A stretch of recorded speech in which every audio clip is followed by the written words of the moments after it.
welcome to my contribution to the EVGA workshop, the workshop of the European VLBI Service for Geodesy and Astrometry. My name is Alexander Neidhardt and I'm responsible for the operations with the radio telescopes at the Observatory Wettzell. And today I want to tell you a few things about our autonomous observation with all of our radio telescopes. I will show you what is necessary that we can run the telescopes autonomously, and I will show you how the procedure, the workflow and all of the other things have to be managed so that the antenna run in a secure and safe mode. So please follow me and let's have a look into the antennas and the procedures. So if we talk about autonomous observations, it's something like changing into a new way of doing observations. So I call these smart observatories or smart observations, and I want to show you a few samples what is necessary for that. So for example, it's really important that you do maintenance. Maintenance is an essential part which is beside the normal observations, and it's really essential that the antennas are in a good shape so that they work properly. So maintenance and change management is important. There is also an importance that you document all of the things. We use E-log for that, so all of the changes are protocoled in our E-log system, and also the errors are protocoled there, so that you can, for example, also select the different types, so the telescope, for example, and the component, so that you see what is the case of an error situation and what happens and what was done after such error situation. So much more important is that you do the maintenance, and therefore let's jump to the maintenance.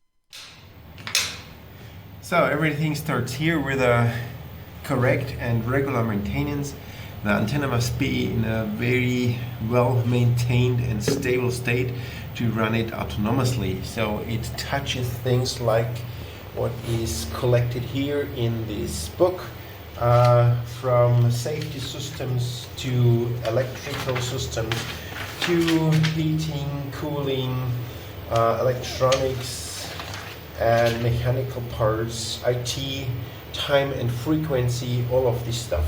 So it's a complete book, and we have a lot of people doing this stuff so that the antenna is in a good shape to be operated completely autonomously.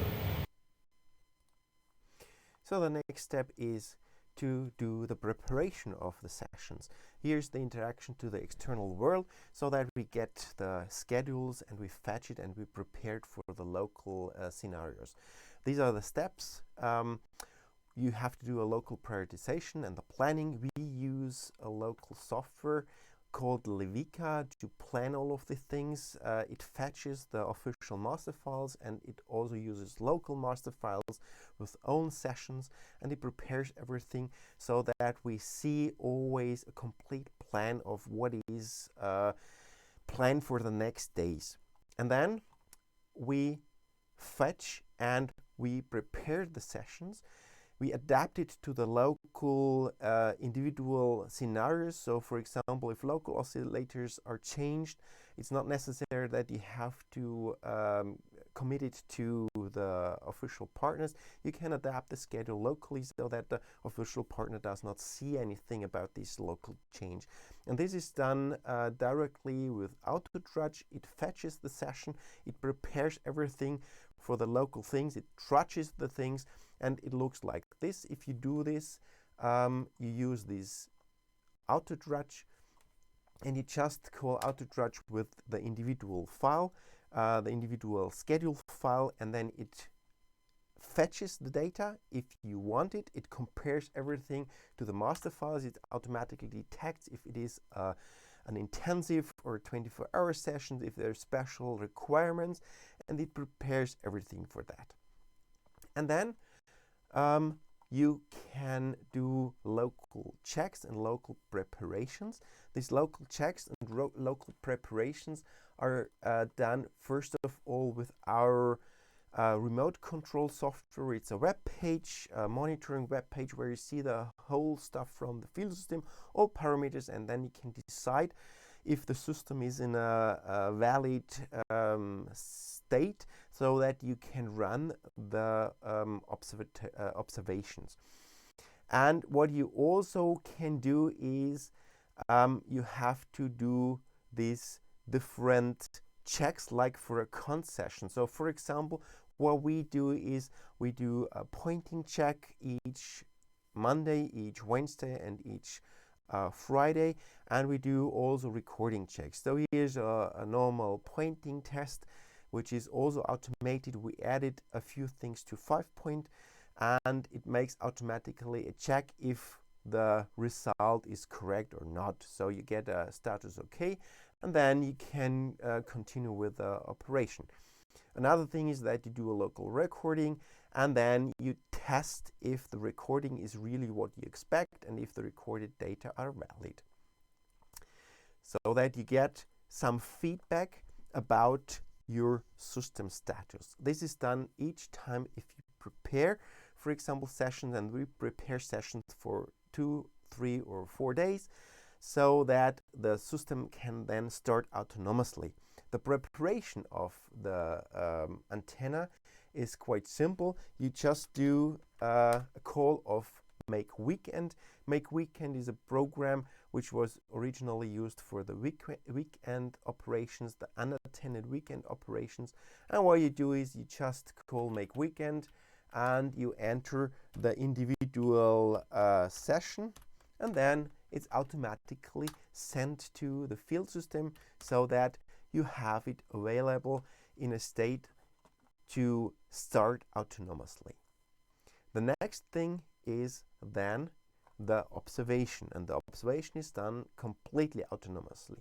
So if the field system gets all of the information, then it operates completely autonomously, but all of the equipments control each individual equipment completely independently from the field system, with autonomous checks and routines and safety systems. It's an automatic startup, it's an automatic observation with some status notifications and with quality management and alarm management. Here's also the controlling and the feedback to the system, and all of the information goes to a central operating system. So we're here now in our central control room. From here we can control our radio telescopes at the observatory and also at the site in Antarctica. And we can also control the 2 laser ranging telescopes from this desk. In principle, the operations here are just necessary for special situations, for example for special observations, and to evaluate critical situations. The rest is completely done autonomously, so the antennas run according to the schedule, and they prepare all of the information, and they trigger special alarm levels, so that the operator or the guard gets an information that there is a critical situation and that there is a need to call the on-call service for help and to repair things. This is a very essential part, that you have everything centrally here at one position, at one place, so that you have access to all of the systems. And how we can do this in a secure and safe way, I will explain directly now. To get this safety and security, it's very important that you follow special regulations. So for example, we have different networks, the antenna are there, and also the local control equipment is in separated security zones in the network, so that you have no access to these networks, and that the control of the safety is not put to the field system. So it would work without the field system, but the field system is the, let's say, composer or the chorus leader sending the commands to all of the other equipment, for example to the antenna, and the antenna does the safety control and also stops, for example, if there is a wind stow or something else, so that all of the individual systems are own safety regulated systems, and the fuel system just checks if there is a critical situation but does not do any safety interaction. And therefore all of the different systems can be evaluated individually and keep their own safety.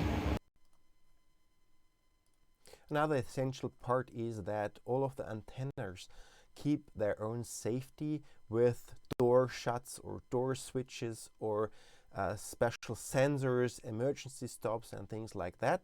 And for example, if you have then such interrupt, that the automatic monitoring system directly detects that such an interrupt happens and that you get an alarm like this, so that the guard and also the operator or also a remote mobile phone gets this information to have something like an on-call service and to have a direct interaction with the system.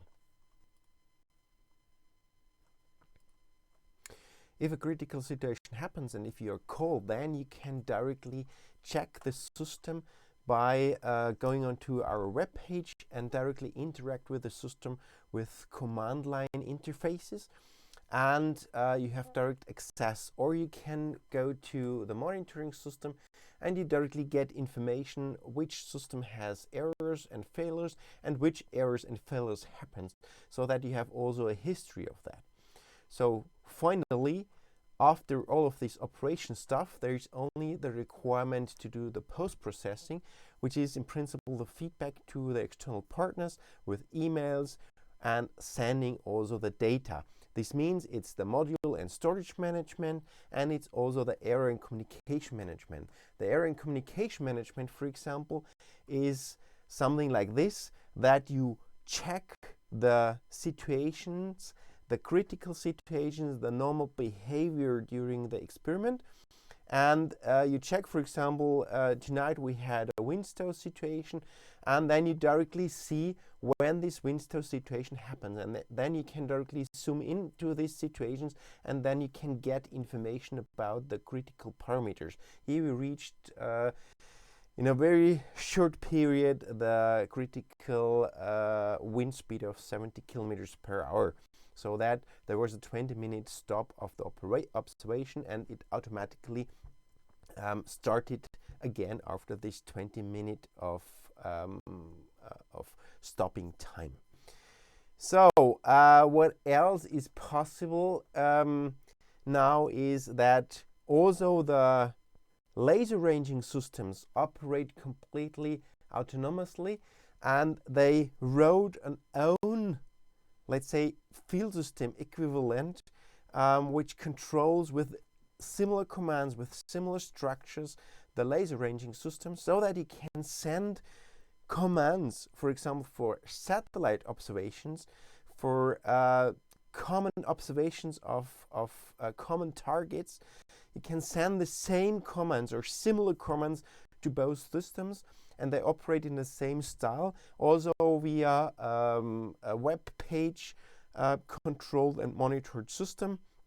And this is an essential advantage which we have now going to a smart observatory. So therefore, these are the steps which are essential for the smart observations. And this is what I wanted to tell you today. We'll see each other maybe in the next contributions. Stay safe and stay healthy, and bye-bye.